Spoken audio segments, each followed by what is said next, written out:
What is up, budget billers? My name is Trill, and today we have information regarding a new guaranteed basic income plan that is just now starting, and the applications to apply are available right now. Now, this guaranteed basic income is going to be paying out around $375 per month for the next 12 months. Also, guys, we have word from the top senators as to why they are in opposition to ending the filibuster, which would allow the Voting Rights Act bill to pass in the Senate. Now, in addition to that, more news is surrounding the Build Back Better Act, as we have another top progressive senator that believes that they can actually get the bill passed in the coming months. And I'm going to explain exactly what she had to say about it. And last but not least, guys, prices are continuing to go up in the previous months as inflation recently hit an all-time high. Find out exactly how families are dealing with these changes in the economy with the inflation and these prices soaring right now. So if you're interested in any of these particular topics today and you want to be a part of this channel, be so kind and go ahead and subscribe to it. It's totally free. And if you end up liking this video, then go ahead and hit that like button for us. It really helps out this channel. Now, let's go ahead and jump right back into this video. Okay guys, real quick, I need to ask you for your support on my new YouTube channel. I'm trying to reach 1,000 subscribers before I actually launch it. And that name is going to be called Budget Bill Finance. And I'm going to be talking about how to grow your wealth, how to invest in stocks, as well as how to invest in real estate, and showing you guys what I'm actually doing outside of YouTube. So if you want to be a part of that channel, be so kind and go ahead and subscribe to it. I hope to see you guys there. Now, that link will be down below in the description.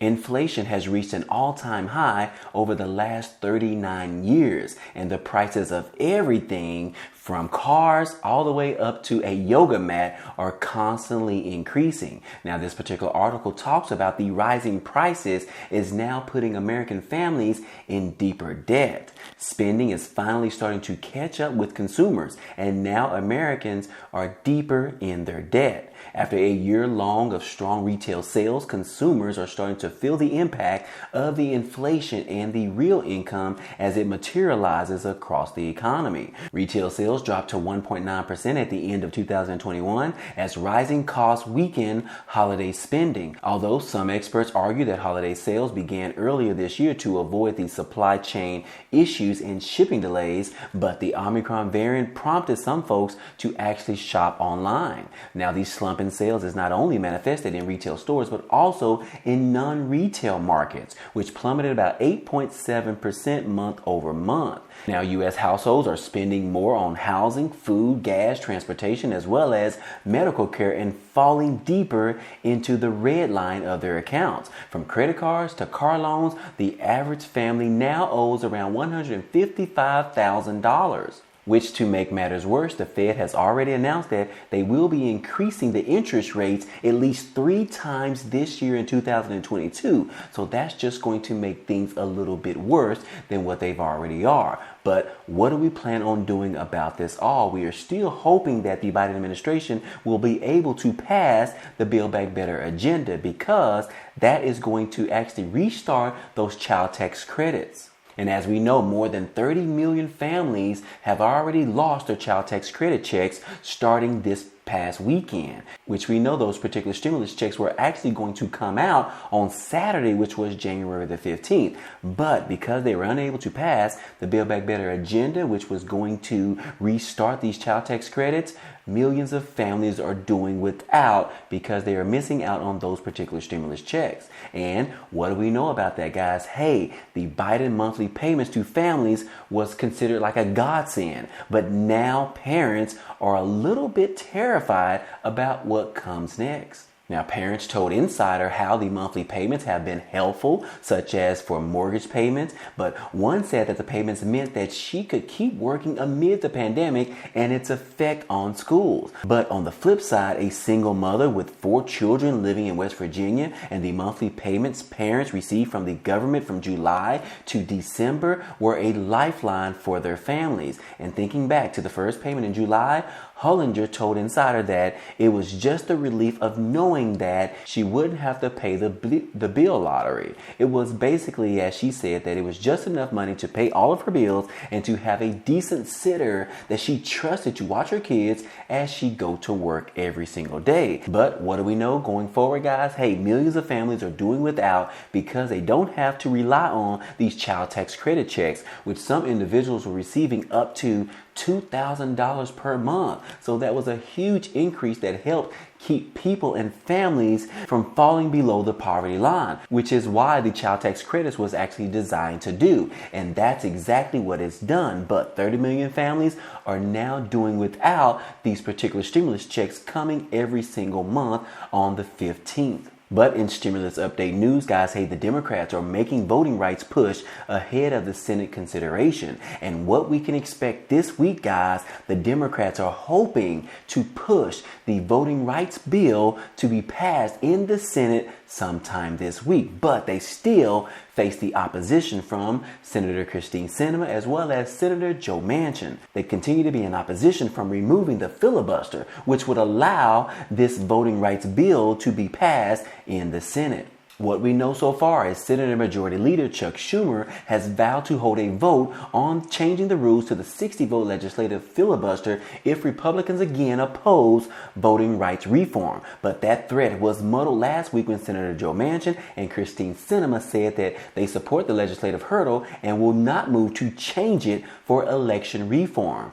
All 50 Democratic senators are needed to alter the chamber rules, and the likely chain of events will lead Democratic leadership grappling with how to move forward on one of the party's marquee issues ahead of the 2022 midterm elections, with Republicans appearing poised to take control of both chambers of the closely split Congress. House Majority Leader Whip James Clyburn told CNN on the State of the Union on Sunday that while election reform bills may be on life support, they are not yet dead just yet. He said that the party is not giving up in its fight for election reform, which has gone on for months without bearing any victories so far. But we did hear from Senator Christine Sinema and exactly what she had to say on her actually supporting this particular voting rights bill, but she does not want to remove the filibuster. Let me go ahead and play that video clip for you guys so you can see exactly what she thinks about this. Eliminating the 60-vote threshold will simply guarantee that we lose a critical tool that we need to safeguard our democracy from threats in the years to come. It is clear that the two parties' strategies are not working, not for either side, and especially not for the country. But when one party need only negotiate with itself, policy will inextricably be pushed from the middle towards the extremes. Our country's first president, George Washington, a leader whose wisdom I borrowed at the conclusion of the 2020 impeachment trial. He warned against political factions more than 200 years ago, saying that extreme partisanship could lead to the ruins of public liberty. Today, we serve in an equally divided Senate, and today marks the longest time in history that the Senate has been equally divided. Our mandate? It seems evident to me. Work together and get stuff done for America. We must address the disease itself, the disease of division, to protect our democracy. We need a sustained, robust effort to defend American democracy, an effort on the part of Democrats, Republicans, independents, and all Americans in communities across this country. So yeah, guys, that's exactly what Christine Sinema had to say about the voting rights bill. And she has said that she is not backing down on the filibuster as it continues to be a fatal blow to the Democrats. But as I stated, guys, she is not the only one that is in opposition because Senator Joe Manchin sits in the same spot. And I told you guys yesterday exactly what he had to say in regards to this filibuster. He thinks that this should be more of a bipartisan thing and that we should look for a total of Republicans as well as the Democrats to be able to push for this voting rights bill. But as we all know, guys, the Republicans and the GOP are not going to support anything that the Democrats put on the table for a vote. We've already seen how they reacted towards the American Rescue Plan back in March of 2021, where they were unable to at least get at least one Republican to vote in favor of that particular piece of legislation. So why would they expect for them to vote for this voting rights bill, for this reform? Yes, there is no reason as to why they can expect to get any support from the GOP, which is why the Democrats need all 50 votes in order to change this particular piece of legislation with the filibuster and no longer need the 60 votes in order to pass this voting rights bill. But so far, we still have these two senators that is still staying against passing this particular bill. Now, what we will see going forward, we still don't know yet, but Chuck Schumer has stated that he still plans on bringing this bill to a vote sometime this week, guys. So we should and we could see this voting rights bill being passed in the Senate. Therefore, if that actually happens, it will get sent over to the president's desk for his signature. But as we've seen in the past, we probably won't have this happen this week. But in some other good news, guys, hey, we do have some good news in regards to the Build Back Better agenda, because we do have one of the top senators that is saying that she is optimistic about passing this bill. We did hear from Senator Elizabeth Warren in this article, and she says that she is optimistic about the Build Back Better Act, that it can pass sometime this month or next month. The Massachusetts Democrat said that she is optimistic that a compromise will emerge to lead to passage of the Build Back Better Act, which is the sweeping social policy and climate change bill. Now, in an interview last Friday, Elizabeth Warren said that she is looking for a path around the senators' filibuster rules to advance voting rights legislation. Now, this is what Paul said to Elizabeth Warren. The U.S. Supreme Court ruled this week that OSHA cannot enforce a vaccine requirement for employers because there was no congressional authorization. Is that something you would like to see Congress act on going forward? Well, Elizabeth Warren responded and said that, well, I would, because I think it would be helpful if we could have vaccines all across the country mandated. But I just want to say I disagree with the Supreme Court on this particular matter. The statute is pretty clear that what we had in mind in Congress is that employers have the responsibility to keep their workplaces safe. That's why you don't go into workplaces that have, asbestos falling out of the ceilings, or places that have mildew and mold on the walls. And that also, in my view, means that keeping them safe during the pandemic. That's how we keep businesses open. That's how we keep our economy moving. And that's how we promote the health of the American people. So I disagree with the Supreme Court, she said. I like to see Congress fix this particular issue. So as you can see that this conversation goes on between Paul and Elizabeth Warren. But overall, guys, she said that because of all of this that is going on right now,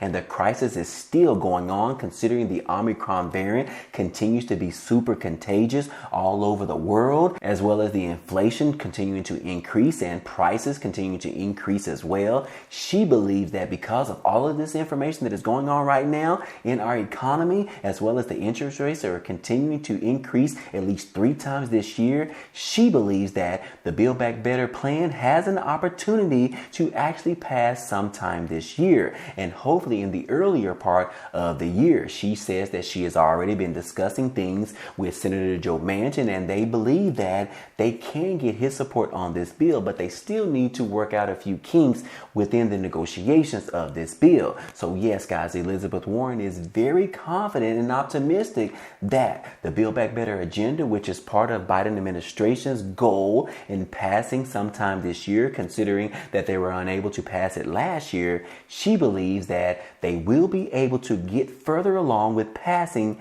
this bill this year. So that is exactly what we want to hear, because we hope that that bill will have a chance and be able to get around Joe Manchin or get his support on that bill. But in other news, guys, hey, we do have some good information in regards to guaranteed basic income. And yes, this article talks about the guaranteed income is coming to the Gulf South. Take a look at 3 programs that are launching very soon. Now, the guaranteed income, which is providing money to people who need it the most, no strings attached, has been a dream of some welfare reform advocates for decades now. And now that dream will get multiple test runs across the Gulf South. New Orleans, Birmingham, and Shreveport plan to give hundreds of dollars to residents, which is going to give a guaranteed basic income this year, joining dozens of other cities trialing the concept in 2022. Now, all of these cities are affiliated with the Mayors for a Guaranteed Income,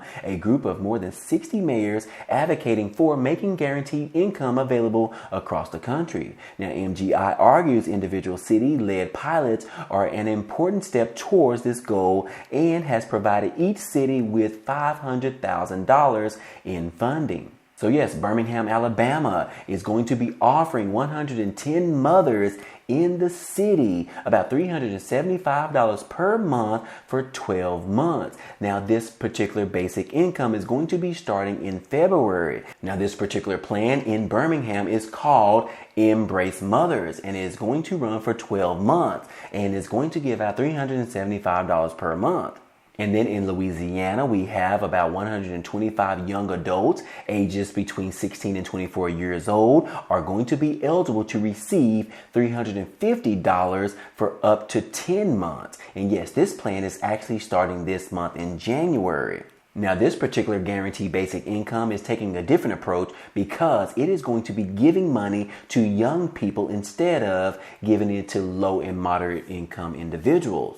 And then also, guys, we have in Shreveport, Louisiana, where 110 single-parent family households will be receiving $680 per month for up to 12 months. Now, this particular plan will be starting in February, and this Shreveport's pilot has been a long time coming since the city was one of the first to secure funding from the MGI back in June of 2020. So yes, guys, these are 3 particular guaranteed basic income plans that are going to be starting in the Gulf South sometime either in January or in February. And these are going to be offering monthly stimulus checks for the next 12 months. Now, I'm going to link this particular article down below in the description so that you can read this article for yourself. If you are eligible, you want to be able to apply for these particular benefits really quickly because those applications will fill up very soon. Now, I hope all of this information in this video was helpful to you out there today. Well, anyways, guys, hey, that's all I have for you today. Now, if you enjoyed this type of content and you want to see more, hey, go ahead and subscribe to the channel. It's totally free. And if you like this video today, then go ahead and hit that like button for us. It really helps out this channel as well as it tells YouTube to share this video with others. But anyways, guys, hey, I appreciate you guys stopping by and watching, and I hope to see you on the next video. Peace.